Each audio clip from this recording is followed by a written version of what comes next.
வணக்கம் நேர்களே. ஃபார்மேட் நியூமராலஜியில் உங்கள் எல்லாரையும் திருப்பி சந்திக்க எனக்கு ரொம்ப சந்தோஷமா இருக்கு. ஃபார்மேட் நியூமராலஜி அஸ்ட்ராலஜிக்கும் எந்த சம்மந்தமும் இல்லைன்னு உங்கள் எல்லாருக்கும் தெரிஞ்ச ஒரு விஷயம். ஃபார்மேட் நியூமராலஜி முழுக்க முழுக்க எண்கள் சாம்ராஜ்யம். மேலும் இந்த நிகழ்ச்சி பற்றி சொல்லணும்னா format numerology doctor Mahadhan Sekar ராஜா அவர்களால் உருவாக்கப்பட்ட ஒன்று. என்ன நேர்களே, நீங்கள்லாம் இந்த நிகழ்ச்சியை பார்க்கணும் ரொம்ப ஆவலாக இருப்பீங்க. வாங்க நிகழ்ச்சிக்கு போகலாம்.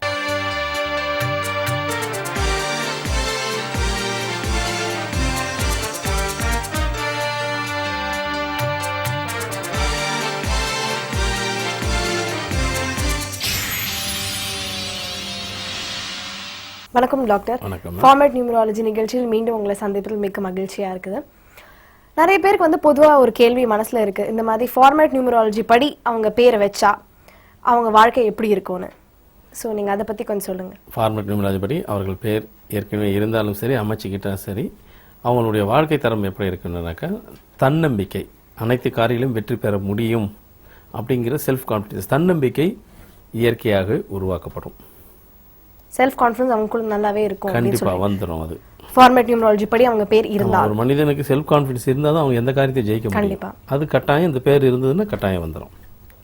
ரொம்ப நன்றி டாக்டர். நிறைய பேர் நம்மளுக்கு வந்து கடிதம் எழுதிட்டு வந்திருக்காங்க. அந்த வகையில் ஒரு நேயர் வந்து கேட்டிருக்காரு, வீட்டில் வந்து சாப்பிட்ற நேரத்தில் எந்த பக்கத்தில் வந்து உட்கார்ந்து சாப்பிடணும்னு, எந்த திசையை நோக்கி, எந்த திசையில உட்கார்ந்து சாப்பிடணும்னு. ரொம்ப வித்தியாசமான ஒரு கேள்வி. வீட்டில் சாப்பிடும் பொழுது எந்த பக்கம் பார்த்து உட்கார்ந்து சாப்பிட வேண்டும் விளக்கம் அளிக்கிறார் ஃபார்மேட் நியூமராலஜியின் தந்தை டாக்டர் மகாதன் சேகர் ராஜா அவர்கள். அதை பத்தி நீங்க என்ன? நம்ம நடைமுறை வாழ்க்கை எனக்கு இன்னைக்கு நம்ம சொல்றது எல்லாம், இப்ப நம்ம நிகழ்ச்சியில நிறைய விஷயங்கள் சொல்றது வந்து புதுசா எதையுமே சொல்லல. அன்றாட வாழ்க்கையில தேவையானதை, தெரிஞ்ச விஷயத்தை எல்லாரும் மறந்து போனதை ஞாபகப்படுத்துறது தான் நம்மளது. ஆனால் இது வந்து எல்லாருக்கும் தெரியாததெல்லாம் தெரிஞ்ச விஷயங்கள். அதனால அதனுடைய பயன் என்ன, பலன் என்ன, பாதிப்பு என்ன, அதைத்தான் நம்ம நிகழ்ச்சி மூலியமா நிறைய சொல்றோம். சாப்பிட்றது திசை கூட, அது கூட ஒரு மனிதனுக்கு ரொம்ப அவசியமா அப்படின்னா நிச்சயம் அவசியம். ஏன்னா எதுவுமே வந்து சாஸ்திர சம்பிரதாயம் ஒன்று இருக்கு நம்ம காலத்துல, நம்ம வாழ்ந்துற இதுல. அதனால வந்துட்டு சாப்பிட்றது எந்த திசையை நோக்கி சாப்பிட்டா நல்லது அப்படின்னு பாத்தீங்கன்னாக்கா கிழக்கு இல்லைனாக்கா தெற்கு. ஒருவேளை வடக்கு நோக்கி சாப்பிட்டாக்கா நிச்சயமா வந்துட்டு நோய் தான் உருவாகும். வடக்கு திசையை நோக்கி சாப்பிட்டாக்கா அது இப்போ சாதாரண உடம்பு, எந்த சின்ன வயசு குழந்தை, சின்ன வயசு வைங்களேன், நடுத்தர வயதில் வந்துட்டு வடக்கு நோக்கியே சாப்பிட்டுட்டே இருந்தாக்கா சின்ன வயசில் உடம்பு பாதிச்சிடும். ஒருவேளை கொஞ்சம் உடம்பு சரியில்லாதவங்க வடக்கு நோக்கி சாப்பிட்டாங்கனாக்கா அது அந்த உடம்பு சரியில்லாதது வந்துட்டு எந்த ட்ரீட்மெண்ட் எடுத்தாலும் அதுக்கு வந்து க்யூர் ஆகாமல் அது உடம்பு பெரிய அளவு பாதிக்கும். அப்போ இதுலேருந்து நம்ம தெரியுது, வடக்கு நோக்கி சாப்பிட்டால் உடம்பு வந்துட்டு நிச்சயமா வந்துட்டு நோயை தான் உண்டாக்கும். அது ஏன் காரணம் கேட்டீங்கன்னா செரிமானம் இருக்காது, டைஜஸ்ட் இருக்காது. அதுதான் வடக்கு நோக்கி சாப்பிடக்கூடாதுங்கிறது. அப்போ கிழக்கு தெற்கு நோக்கி சாப்பிடலாம். ரொம்ப அழகாவே சொன்னீங்க டாக்டர்.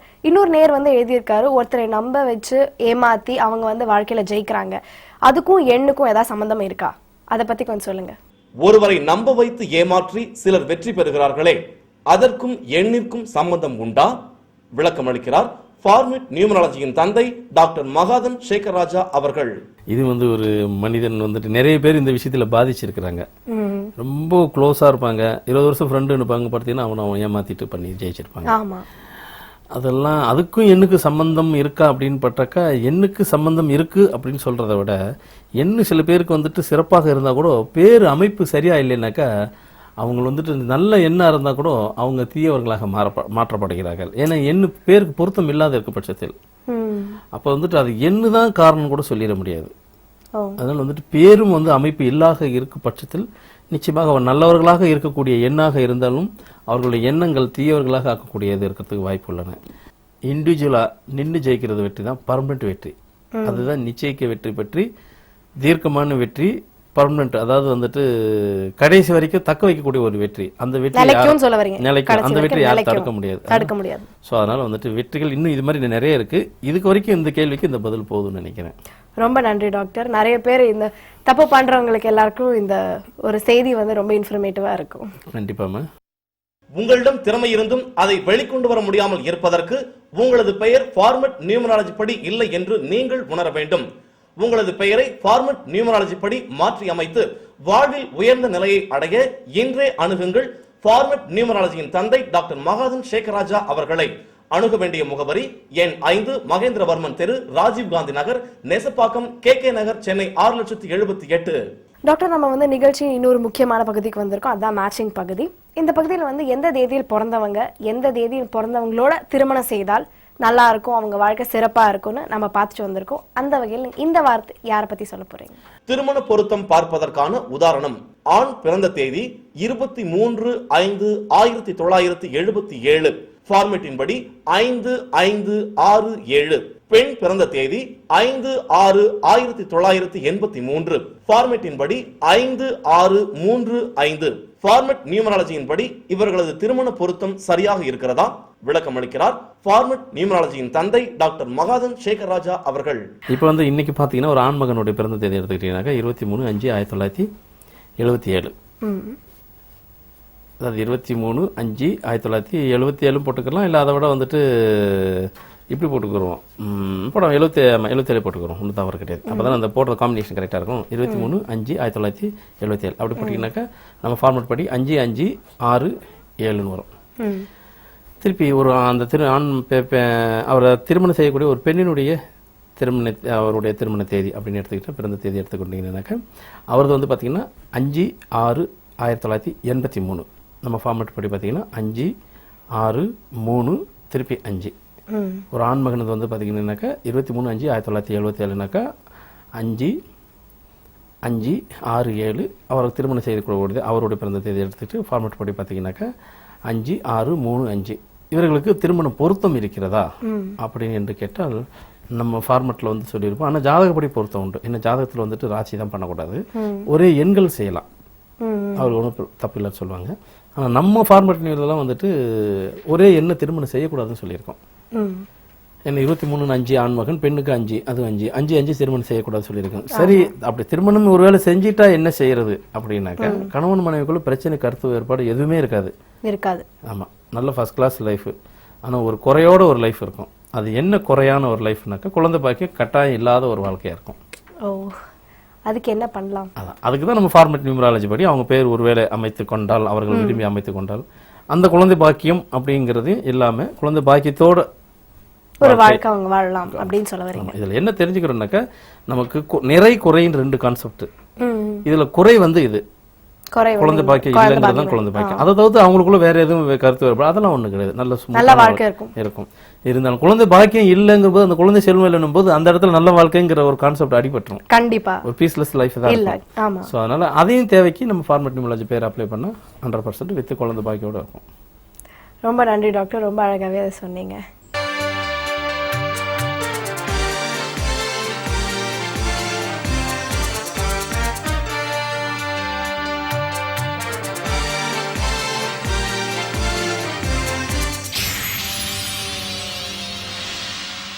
டாக்டர், இப்போ நம்ம வந்து விஐபி பகுதிக்கு வந்திருக்கோம். நம்ம வாரம் ஒவ்வொரு விஐபியை சந்திச்சுட்டு வந்திருக்கோம். அந்த வகையில் நம்ம இந்த வாரம் சந்திக்க போகிறது வந்து ஸ்ரீலங்கன் ஏர்லைன்ஸில் வந்து செக்யூரிட்டி ஆஃபீஸராக வேலை பண்ணிட்டு இருக்காரு. அவர் பேர் வந்து திரு TS கணேசன். அவரை சந்திக்கலாமா? வணக்கம் சார். வணக்கம்மா. வணக்கம் டாக்டர். உங்களை இந்த நிகழ்ச்சியில் சந்திப்பது ரொம்ப சந்தோஷமா இருக்கு. உங்களை பற்றி கொஞ்சம் அறிமுகப்படுத்திக்கோ. என் பேர் கணேஷ். நான் ஸ்ரீலங்கன் ஏர்லைன்ஸ் செக்யூரிட்டி ஆஃபீஸராக சென்னை ஏர்போர்ட்டில் கடந்த பல வருடங்களாக வேலை செய்து கொண்டிருக்கிறேன் டாக்டர். வேற ஏதாவது உங்களுக்கு சந்தேகம் இருந்தால் நீங்கள் டாக்டர் கிட்ட கேட்கலாம். டாக்டர், 8/9/1970 பிறந்த நான் ஜென்ரலாக இந்த டேட் ஆஃப் பர்த்தில் பிறந்தவங்க என்னோட ஏவியேஷன் இண்டஸ்ட்ரீஸில் பிரகாசிக்க முடியுமா? இதுக்கு உங்களுக்கு நீங்கள் விளக்கமாக பதில் சொல்லணும் டாக்டர். 8/9/1970 பிறந்திருக்கிறேன். இந்த தேதியில் பிறந்தவர்கள் ஏர்லைன் இண்டஸ்ட்ரியில் பிரகாசிக்க முடியுமா? விளக்கம் அளிக்கிறார் ஃபார்மேட் நியூமராலஜியின் தந்தை டாக்டர் மகாதன் சேகர் ராஜா அவர்கள். 8/9/1970 அப்படின்னாக்க நம்ம ஃபார்மேட் படி பார்த்தீங்கன்னா 8/9/8 திருப்பி 7 வரும். 8/9/8/7 வரும். நம்ம நிகழ்ச்சியில் ஏற்கனவே சொன்ன மாதிரி பார்த்தீங்கன்னாக்கா இந்த 7 எண்ணு தான் வந்துட்டு வெளிநாட்டுக்கு போகக்கூடிய எண். வெளிநாட்டுக்கு போகணுன்னா அவங்க பிறந்த தேதி 7 இருந்தால் தான் அவங்களால போக முடியும்ட்டு. ஆனால் இப்போ நீங்கள் செய்கிறது வெளிநாட்டுக்கு போகிறீங்க வரீங்கன்றதை விட வெளிநாட்டுக்கு மற்றவங்க போகக்கூடிய ஒரு தொழிலில் நீங்கள் இருக்கீங்க, அதாவது ஏர்வேஸில் இருக்கீங்க. ஸோ அப்போ நீங்கள் நினச்சிங்கன்னா உங்களுக்கு வேர்ல்டு ஃபுல்லாக உங்களுக்கு பர்மிஷன் இருக்குது தானே. உங்களுக்கு வந்துட்டு வேலை போனாக்கா நான் நினைக்கிறேன் வருஷத்துக்கு ஒரு இது கொடுப்பாங்க உங்களுக்கு. கண்டிப்பா. அப்போ விதி எண் 7 இருக்கும்போது பார்த்தீங்கன்னாக்கா நீங்கள் உலகம் ஃபுல்லாக சுற்றுறதுக்கு உண்டான வாய்ப்புகள் உண்டு. சப்போஸ் நீங்கள் இந்த ஏர்வேஸில் இல்லை அப்படின்னா வேற எதுனா சர்வீஸில் எதனா மற்றத்தில் இருந்தீங்கன்னாக்கா வெளிநாட்டில் போய் செட்டில் ஆயிடலாம். ஏன்னா விதி எண் 7 அந்த மாதிரி ஒரு நம்ம ஃபார்மெட்டில் கண்டுபிடிச்ச தகவல். உங்கள் இதுக்கு வந்து பார்த்தீங்கன்னா உலகம் ஃபுல்லாக நீங்கள் சுற்றலாம், போகலாம், வரலாம். ரைட் அந்த ஒரு தகவல் கொடுத்துட்டேன். நீங்க கேட்குறது இதுல வந்து எனக்கு மேற்கொண்டு நல்ல ஒரு ஃபீச்சர் இருக்கா அப்படின்னு கேட்க வரீங்க, அப்படித்தானே கேட்க வந்தீங்க? அப்படிதான் டாக்டர். நிச்சயம் நல்ல ஃபீச்சர் இருக்கும். ரெண்டாவது வந்துட்டு பிறந்த தேதி 8ன்னு சொல்லியிருக்கீங்க. இந்த 8னுடைய கான்செப்ட் என்னன்னாக்கா பப்ளிக்கு ரிலேட்டட். 8ஆம் எண்ணுடைய கான்செப்ட் நம்ம ஃபார்மெட்டில் கண்டுபிடிச்சது பப்ளிக்கு தொடர்பு உள்ள ரிலேட்டடா என்ன இருக்கோ அதை செஞ்சா அவங்க வந்துட்டு நேர்மையாகவும் நீட்டாகவும் அதை வந்துட்டு மனம் உகந்து ஒரு சாக்ரிஃபைஸோடு செய்யக்கூடிய ஒரு இது. அதனால் உங்கள் இதுக்கு வந்துட்டு நீங்கள் 8ஆம் எண்ணுன்னு இருக்கிறதுனால நிச்சயமாக உங்ககிட்ட வர பேசஞ்சர் யாராக வந்தாலும் ஒரு மனம் ஒத்து அவங்கள வந்து நல்ல வழி அனுப்பி உங்கள் ஏர்போர்ட்டுக்கு அந்த இதுக்கு அந்த நிறுவனத்துக்கு ஏற்ற ஆள் மாதிரி கரெக்டாக செய்வீங்க. ப்ரொமோஷன் ஃபீச்சர் அதெல்லாம் இருக்கா? நிச்சயம் அப் டு லைஃப் வரைக்கும் உங்களுக்கு அந்த ப்ராப்ளம் எதுவுமே இல்லை. நல்ல ப்ரொமோஷன் இருக்குது, ஃபீச்சர் இருக்குது, ஃபர்ஸ்ட் கிளாஸ் லைஃப் இருக்கும். அதே நேரத்தில் உங்களது பெயர் 50ஆம் எண்ணில் இருந்தால் அதை நீங்கள் தக்க வைத்துக் கொள்ளலாம். ரொம்ப சந்தோஷமா இருப்பீங்கன்னு நினைக்கிறேன் சார். உங்க ஃபியூச்சர் ரொம்ப நல்லா இருக்குன்னு சொல்லியிருக்காரு டாக்டர். கண்டிப்பா. அதுவும் வேர்ல்ட் பூரா சுத்த போறீங்கன்னு கேட்டீங்க. ரொம்ப சந்தோஷமா எக்ஸைட்டடாகவும் இருப்பீங்கன்னு நம்புறேன். கண்டிப்பா. வேற ஏதாவது கேள்வி இருந்தாலும் நீங்க டாக்டர் கிட்ட கேட்க. வேற டாக்டர் இன்னொரு கேள்வி. 7ஆம் நம்பர் வந்துட்டு பெரும்பாலும் வந்துட்டு பொதுவா கலைத்துறையில தான் ஈடுபாடு அதிகமா இருக்கும், வளர்ச்சி அதிகமா இருக்கும் கேள்விப்படுறேன். இதை பத்தி உங்களுக்கு கருத்து என்ன? பிளஸ் கலைத்துறை 7ஆம் நம்பர்ல பிறந்தவங்க ஆன்மீகத்துல எப்படி ஈடுபாடு இருக்கும்? ஆன்மீகத்தை பத்தி கொஞ்சம் விளக்கமா சொல்லுங்க. 7ஆம் நம்பர் பிறந்தவங்க பத்தி. பொதுவாக 7ஆம் எண்ணை பற்றியும் அதன் சிறப்பை பற்றியும் கூற முடியுமா? விளக்கம் அளிக்கிறார் ஃபார்மட் நியூமராலஜியின் தந்தை டாக்டர் மகாதன் சேகர்ராஜா அவர்கள். 7ஆம் எண்ணுன்னு பார்த்தீங்கன்னாக்கா நீங்கள் வரலாறுலாம் எடுத்து பார்த்தீங்கன்னாக்கா பெரிய பெரிய அந்த தீட்சை வாங்கினவங்க, யோகி, இந்த மாதிரிலாம் பார்த்தீங்கன்னாக்கா அவங்களும் 7ஆம் எண்ணில் இருப்பாங்க. ஸோ 7ஆம் எண் கொண்டவர்கள் சிலர் சித்தர்களாகவும் இருக்கிறார்கள். அப்போ நாம் இதில் தெரிஞ்சுக்க கொள்ள வேண்டியது 7ஆம் எண்ணவர்கள் சித்தர் வழிபாடு இருக்க வேண்டும் அப்படிங்கிற ஒரு ஒரு ஒரு தாத்பரியத்தை உங்களுக்கு சொல்கிறேன். ஆனால் ஏற்கனவே நம்ம டிவியில் நம்ம நிகழ்ச்சியில் சொல்லியிருக்கேன், நம்ம டிவி மூலமாக. இருந்தாலும் இப்போ வந்து தனிப்பட்ட முறையில் எந்தெந்த எண் இருக்குன்னு நான் அப்போ சொல்லியிருக்கேன். இப்போ நல்லா தீர்க்கமாக சொல்கிறேன். 7ஆம் எண் பிறந்த தேதியவர்கள் அவர்களுக்கு சித்தர் வழிபாடு இருக்கும் பட்சத்தில் அவர்களுடைய வாழ்க்கையின் தரம் மேலும் உயர்த்தப்படும். அப்போ ஒரு சித்தர் வழிபாடு இல்லாதவர்கள் வாழ்க்கை எப்படி இருக்கும்? அடுத்த கேள்வி என்னக்கா, நிச்சயமாக ஒரு ஸ்டேபிள்னஸ், ஒரு நிலையற்ற வாழ்க்கையாக தான் இருக்கும். அதே நேரத்தில் உங்களோட முதல் ஃபர்ஸ்ட் கேள்வியே வந்துட்டு 7ஆம் எண் சினிமா துறையில் இருந்த கலைத்துறையில் இருக்கிறவங்க தான் சாதிக்க முடியும் அப்படிலாம் இல்லை. கலைத்துறைக்கு அது வந்து ஒரு ஏற்ற எண், அவ்வளோதான். அதுக்காக வந்து கலைத்துறை அல்லாமல் இருந்தாலும் அவர்களால் சாதிக்க முடியும். அது 7ஆம் எண் வந்து இன்ஜினியர் துறையில் இருக்கிறதுக்கு வாய்ப்பு உண்டு. அதிகமாக வந்துட்டு இன்ஜினியர் துறை தான் அதிக வாய்ப்பு உண்டு. ஏன்னா அந்த 7ஆம் எண் வந்து டெக்னிக்கல், அது கான்செப்ட் என்னன்னா டெக்னிக்கல், அவங்க டெக்னீஷியனாக இருப்பார்கள் அப்படிங்கிறது தான். இன்ஜினியர் வந்து ஆக்சுவலாக ஒரு டெக்னீஷியனாக இருக்க முடியும். இந்த கலைத்துறை வந்து அதிகப்படியாக இருக்கிறது வந்து ஒரு டெக்னிக்கல் தான். ஸோ அதனால் வந்துட்டு அது டக்குன்னு அதுக்கு ஒரு கலைக்கு வந்துடுறது. அதனால் வந்துட்டு மற்ற துறையிலையும் சாதிக்கலாம், சினிமா துறை கொஞ்சம் கூடுதலாக சாதிக்கிறதுக்கு வாய்ப்பு உள்ளன. ஏன்னா காரணம் வந்துட்டு அந்த டெக்னிஷியங்கிற கான்செப்ட். நீங்கள் இந்த நிகழ்ச்சியில் எங்களோட பங்கேற்றதுக்கு ரொம்ப நன்றி. வணக்கம். நன்றிம்மா. உலகில் பிறந்த ஒவ்வொருவரும் தங்களது வாழ்க்கை எப்படி இருக்கும், எப்படி இருக்க வேண்டும் என்பதை அறிய வேண்டுமா? வாங்கி படியுங்கள் ராஜாஸ் நியூமராலஜி. ஃபார்மட் நியூமராலஜியின் படி உங்களது பிறந்த தேதிக்கு ஏற்ற பொருத்தமான பிறந்த தேதி கொண்டவர்களை நீங்களே தேர்ந்தெடுத்து திருமணம் செய்து கொள்ள வேண்டுமா? வாங்கி படியுங்கள் மகாஸ்ரீ நியூமராலஜி. உங்களது வாழ்க்கையை பற்றி நீங்கள் அறிந்து கொள்ள வேண்டுமா? டாக்டர் மகாதன் சேகர்ராஜா அவர்களால் எழுதி வெளியிடப்படும் மாத இதழான ஃபார்மட் நியூமராலஜி புத்தகத்தை வாங்கி படித்து தெரிந்து கொள்ளுங்கள். ஃபார்மட் நியூமராலஜியின் தந்தை டாக்டர் மகாதன் சேகர்ராஜா அவர்களால் எழுதி வெளியிடப்படும் அனைத்து புத்தகங்களும் கிடைக்கும் இடம் எண் 5, மகேந்திரவர்மன் தெரு, ராஜீவ் காந்தி நகர், நெசப்பாக்கம், KK நகர், சென்னை 6,78,000.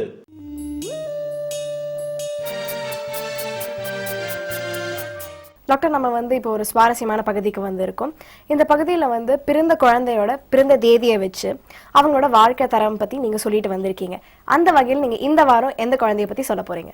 27/12/2004 அன்று பிறந்த குழந்தைகளின் பலன் நலன் பற்றி விளக்கம் அளிக்கிறார் ஃபார்மட் நியூமராலஜியின் தந்தை டாக்டர் மகாதன் சேகர்ராஜா அவர்கள். 27/12/2004 அதான் நம்ம ஃபார்மட் படி 27/12/2004னாக்கா 9/3/6/9 இந்த தேதியில் பிறந்த குழந்தைகள் என்ன மாதிரி கல்வி இருக்கும், கல்வி தரம், வாழ்க்கை தரம் அப்படி இருக்குன்னு பார்த்தாக்கா, கல்வி அப்படி என்று எடுத்துக்கொண்டால் சில குழந்தைகள் வந்து மெடிசன் டாக்டருக்கு படிக்கிறதுக்கு வாய்ப்பு உண்டு. இன்னும் சில குழந்தைகள் எடுத்துக்கொண்டால் அதிலே ரிசர்ச் ஆராய்ச்சி துறையில் எடுத்துட்டு சயின்டிஸ்டாக போகிறதுக்கு வாய்ப்பு உண்டு. இதில் நம்மளுடைய ஃபார்மட் படி ஆண் குழந்தை பெண் குழந்தை, அது ஆண் பெண் அப்படிங்கிறது முதல்ல குழந்தை, அடுத்த ஸ்டேஜ் ஆண் பெண்ணுங்கிற கான்செப்ட் வரும் இல்லைங்களா. அப்படி வந்தபோது வாழ்க்கை தரம் மாறுபடுமா வேறுபடுமா அப்படி என்றால் நிச்சயமாக வேறுபடும் மாறுபடும். அதாவது 27/12/2004 பிறந்த ஒரு பெண் குழந்தையாக இருந்தால் எப்படி, ஆண் குழந்தையாக இருந்தால் எப்படின்னாக்கால், ஆண் குழந்தையாக இருந்தால் நிச்சயமாக மேல் படிப்புக்கு வெளிநாட்டில் போய் படித்து வெளிநாட்டில் உள்ள வேறு ஒரு, அதாவது அவங்க மதத்தை சாராத வேறு ஒரு சாரார் உள்ள வேறு ஒரு இனம் மனம் எல்லாம் வேறு ஒரு அப்பாற்பட்ட உள்ள ஒரு பெண்ணை தான் திருமணம் செய்யக்கூடிய ஒரு சூழ்நிலை வரும். ஒரு பெண்ணாக இருந்தால் அப்படி பிரச்சனை ஏதும் இல்லாமல் படிக்கிறது கரெக்டாக இருக்கும். இந்த அவங்க பெற்றோருடைய கண்ட்ரோலில் இருக்கும். ஆண் மகனுக்கு இப்படி ஒரு வாய்ப்பு இருக்குது. இந்த ஸோ எனிவே இப்படி அப்படி செய்தாலும் அப்படி ஒரு திருமணம் நடைபெற்று இருந்தாலும் பிரச்சனை இல்லாத ஸ்மூத்தான லைஃபு, பிறந்த குழந்தையில இருந்துட்டு அப் டு லைஃப் வரைக்கும் எவ்வித இடர்பாடையின்றி அருமையான வாழ்க்கையாக அமையும். ரொம்ப அழகாகவும் தெளிவாகவும் சொன்னீங்க டாக்டர். ரொம்ப நன்றி.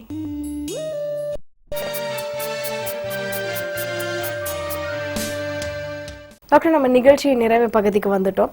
இந்த நிறைவு பகுதியில் வந்து நம்ம வந்து ஆன்மீகம், அற்புதமான விஷயங்கள் பேசிட்டு வந்திருக்கோம். அந்த வகையில் இந்த வாரம் நீங்கள் என்ன அற்புதமான விஷயம் சொல்ல போறீங்க?